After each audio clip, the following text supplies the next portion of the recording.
जयकारा और लगाएंगे बड़े जोश और होश के साथ।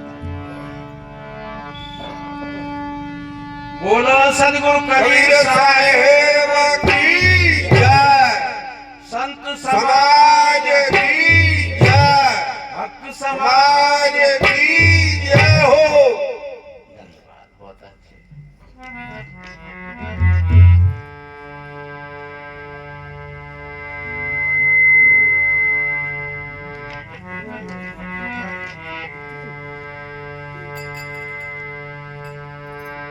कबीर नामं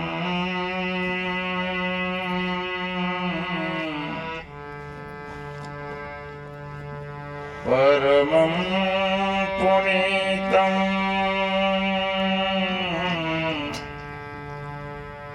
युगे युगे स्वामि हरन्त दुःख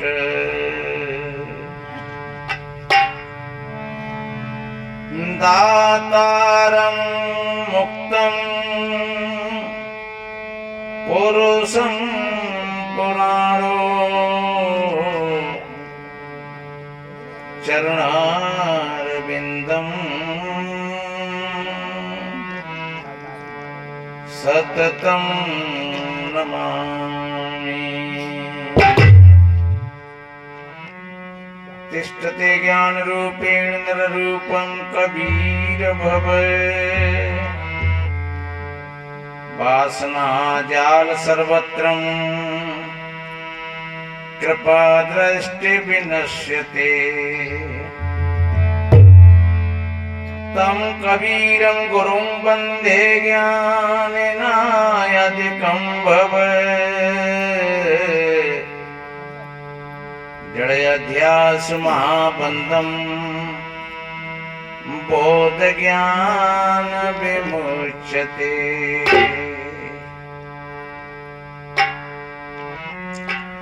गुरु सुवर्ण के पद कमल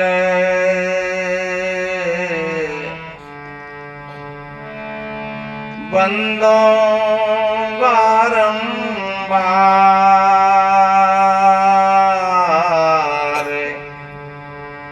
जिन्हें बतलायो भेद सब परखायो पद सार।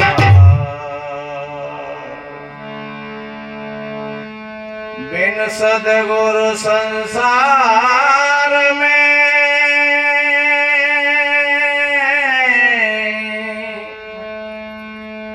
सुख नहीं पावे कोई, अमृत सुख जब ही मिले सद्गुरु कृपा हो। अमृत सुख जब ही मिले सद्गुरु कृपा हो।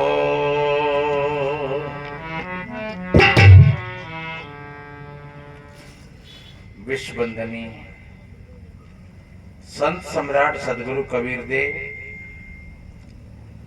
मुदमंगल में श्रद्धेय संत समाज, सभी धर्म प्रेमी सज्जन, शक्ति स्वरूपाएं माताएं और बहन, छोटे छोटे बच्चे एवं बच्चियां, सभी को वंदन अभिनंदन करते हुए शाहे बंदगी।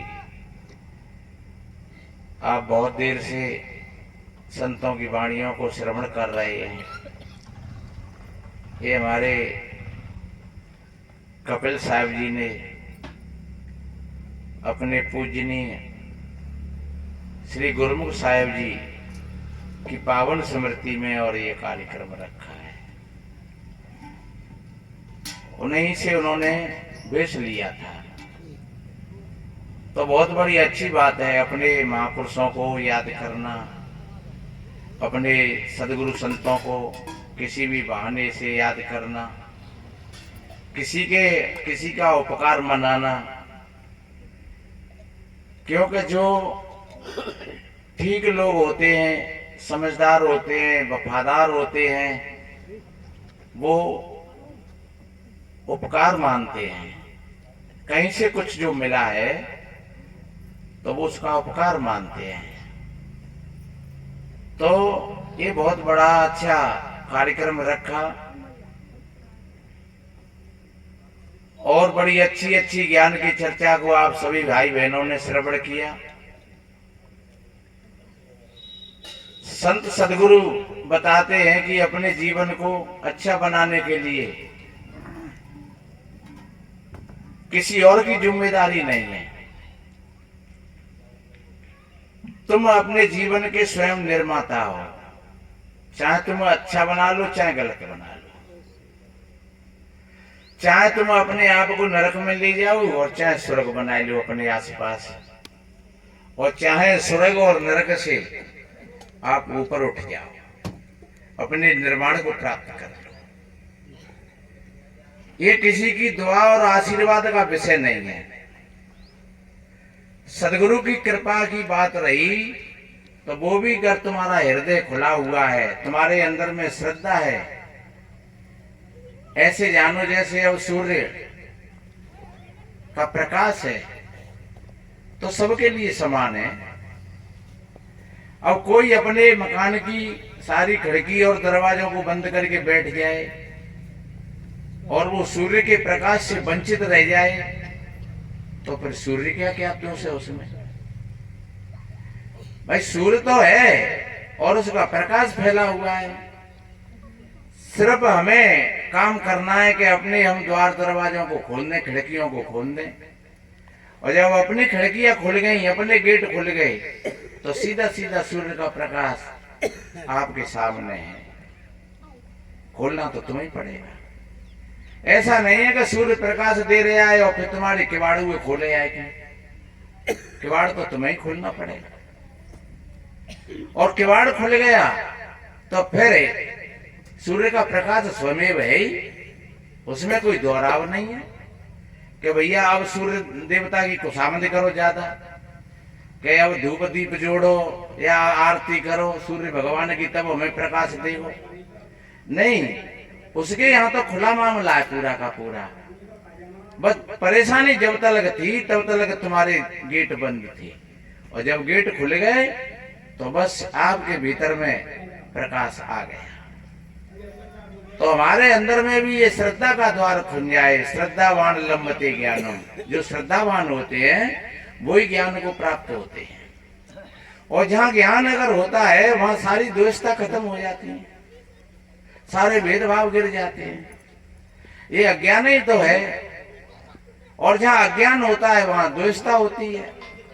वहीं पर चाहे वो जाति समाज की द्वेषता हो, चाहे वो राग द्वेषों की द्वेषता हो, चाहे अभी महात्मा जी बता रहे थे, वो उदाहरण दिया नहीं कि मेरी तो एक आंख फूट जाए, मैं एक काम चला ले,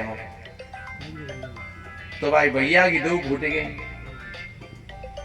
माने की मेरी तो एक टांग टूट जाए, मैं तो एक काम चला लेंगे, तो भैया की दो टांग टूट गई। तो ये क्या था? ये द्वेष था। और जब तक ये द्वेष है चित्त में, कितना बढ़िया कहा है कि जो काऊ की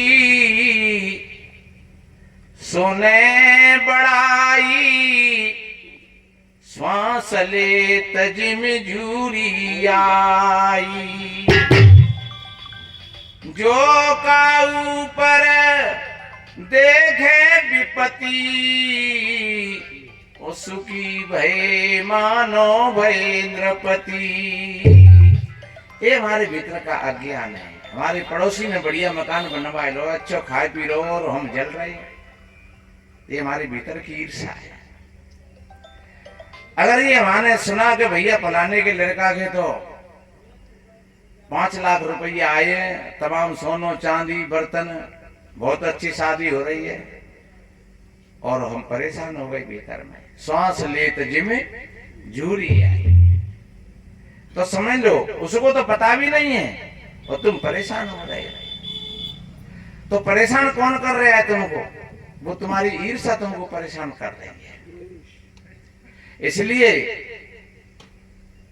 जो ईर्ष्यालु आदमी होता है तो उसका स्वभाव ऐसा बताया जैसे ओला।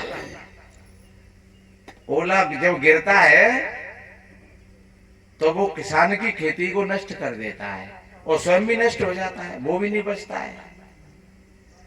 ऐसे कितने लोग हैं जो अपनी शक्ति का दुरुपयोग करके और दूसरों को परेशान करने में लगा देते हैं सज्जनों।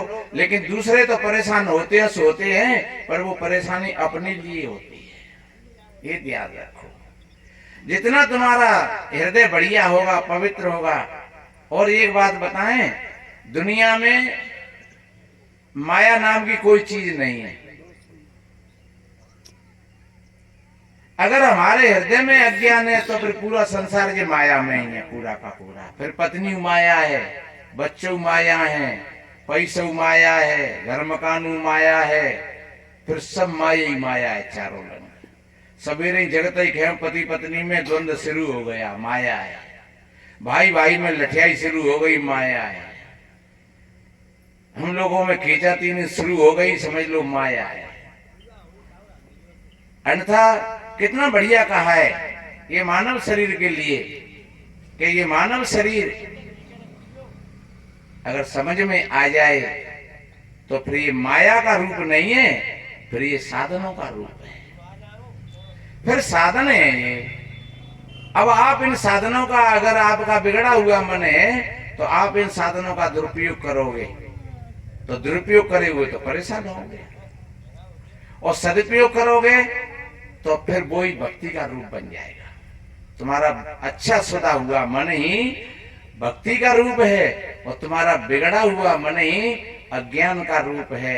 अगर मन का रूप बदल गया तो समझ लो आपके जीवन की धारा बदल गई। जब मन बिगड़ा हुआ है तो तुम गुटका बसक रहे हो, कितना बढ़िया मुंह है और गुटका बसक रहे हो, खा रहे हो, गाल सड़ रहे हैं, जीभ सड़ रही है, दांत सड़ रहे हैं, बदबू आ रही है। बोलो कहूँ भगवान ने कही बात है कि तुम गुटका खाओ, कि तुम शराब पियो जा करके, कि तुम तम्बाकू रगड़ो? किसने ये कहा है? ये हमारे बिगड़े हुए मन की आदत है। और अगर आपका मन ठीक है तो फिर आपकी सारी क्रिया ठीक होंगी, आपकी आंख फिर बढ़िया देखेंगी, अच्छा देखेंगी, अच्छे भाव से देखेंगे। आपके कान फिर बढ़िया काम करेंगे, अच्छा काम करेंगे। आपके कान